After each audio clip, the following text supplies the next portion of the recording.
好啦，OK 嗱，第8課你睇下嗰個課程個題目啦嚇，叫做咩啊？哆嗦弦嚇，15就哆嗦嚇，1係哆，5係嗦，哆嗦弦中把與換把練習啊。咁呢個講緊乜嘢咧？就係話我哋一路玩咧都玩緊第一把啊，啲音域咧只係由如果哆嗦弦咧就由哆唻咪發嗦啦切哆咧嚇，去到呢幾個音嘅啫。咁如果再玩高啲音咧，咁我哋要咩咧？我哋就要將啲手指咧就擺低落啲啊，咁先可以玩得更高啲嘅音嘅啊。咁如果可以玩到好高音都得嚇，即係大約係即係三四個八度到啦嚇啊。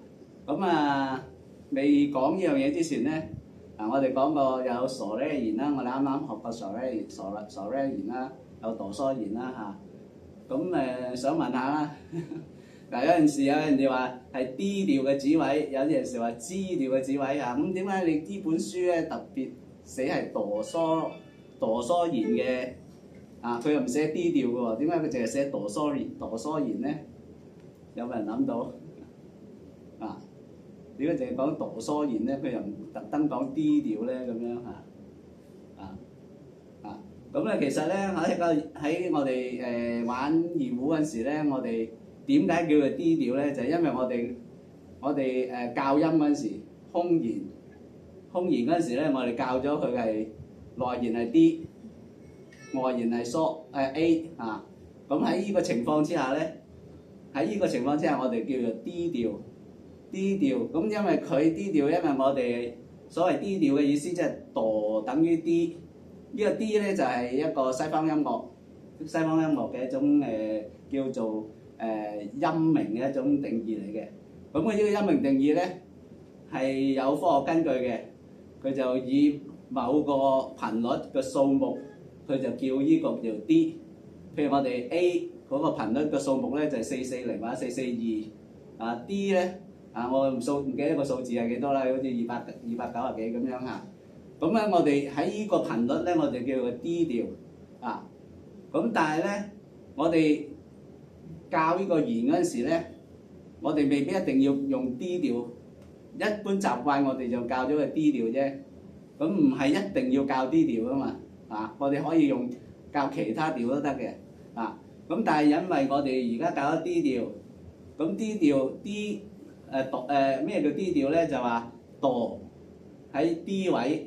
我就叫 D 調啊，咁所以咧，當我哋玩哆喺 D 位嗰陣時，咁嗦咧就係 A 位啦，因為相差5度啊，哆唻咪發嗦係5度啊，咁D E F G A 又即係用英文即係用呢個西方嘅角度講咧 ，D E F G A 又係5度，咁我哋叫做呢個哆嗦弦啊。咁我哋講過啦，胡琴家族咧就唔係淨係得二胡噶嘛，可以有中胡。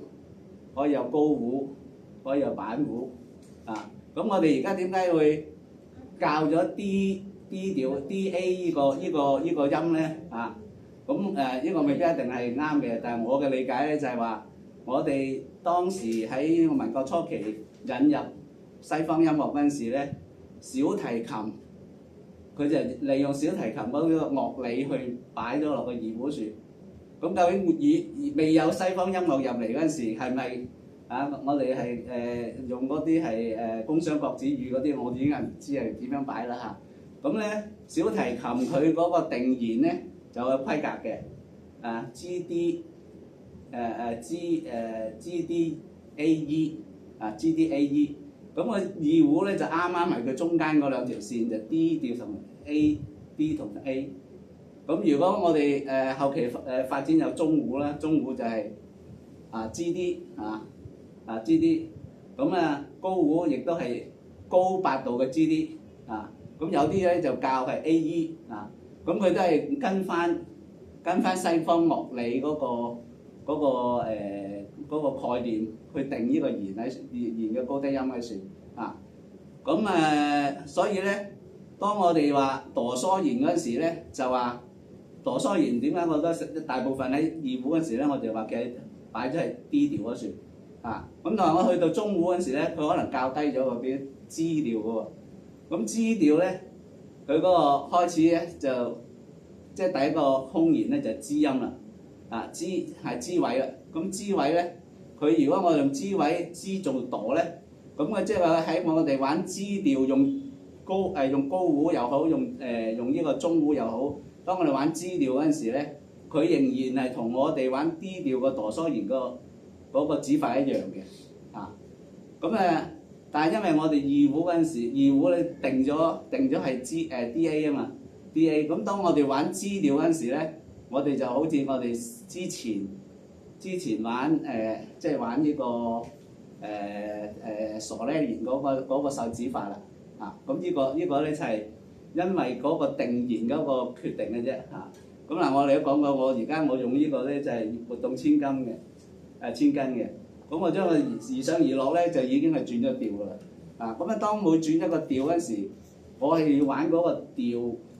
譬如我而家將佢移到去一個高啲位嘅，移到個 E 位嘅。咁我玩 E 調嗰陣時咧，我玩有隻歌係 E 調嗰陣時咧，我亦都可以用翻哆嗦弦個指法去玩 E 調嘅歌。咁所以咧，呢本書咧，佢冇規定嘅。又一般嘅書咧就話D 調D 調哆嗦咁咁其實咧就而家呢本書佢寫哆嗦弦咧，即係話我個二胡可以校做唔係 D 調做定弦，可以係其他調去做定弦。我哋玩其他歌咧，玩二泉映月啦，玩二泉映月咧就會轉咗，都係二胡，我哋都會轉咗係支調嘅。即係用支調定弦嘅。咁用支調定弦咧，我嗰陣時咧，咁你哋唔可以話，我支調定弦咧，我就用翻我哋以前玩支調嗰個指法喎，咁啊錯啦，因為佢嗰個空弦咧係舵，咁我哋所以咧，當我哋用咗支調做定弦嗰陣時咧，我哋嗰個指法咧都係用翻哆嗦弦嗰個指法去做咯。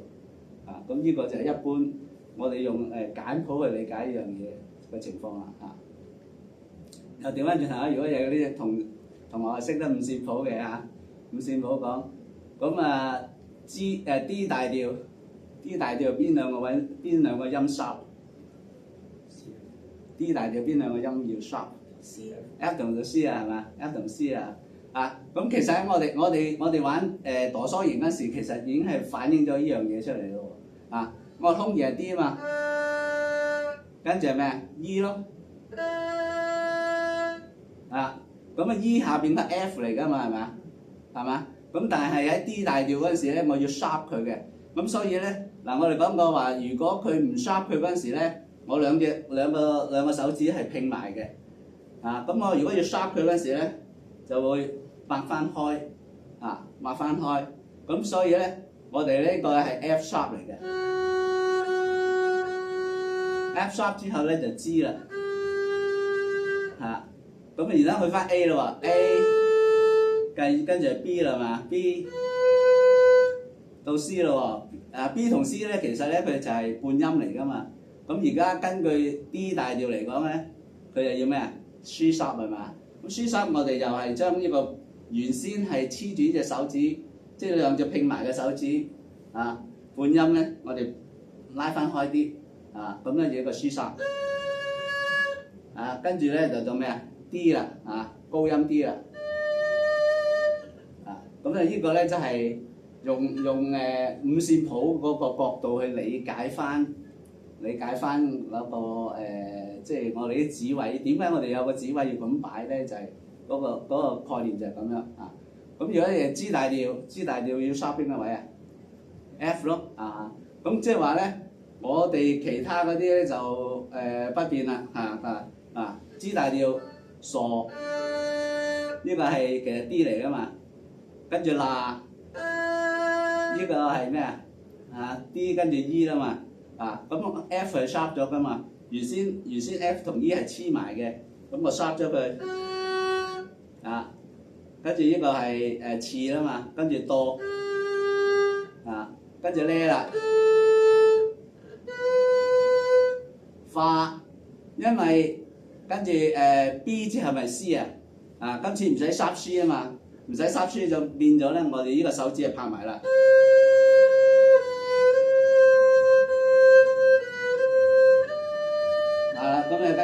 又係 D 啦。呢個 D 咧，我哋唱名咧就係咧，就同我哋 D 調嘅唱名係多，其實係同一個音嚟嘅，因為我哋唱佢就 re 咁當我 D 調嗰時，我唱佢就多咁解啫因為唔同唱名同音名咧係兩件事嚟嘅咁唱名咧係根據你嘅音名定咗個邊個位，我哋邊個位開始唱係叫做度咁而家 D 調我哋就喺 D 調唱佢做度，咁然後順住哆來咪發嗦啦之多哆來咪發嗦啦呢個就 D 調嘅指法啦咁到 G 調咧，我哋嗰個度喺個 G 位啊嘛，G 位就係呢個啦。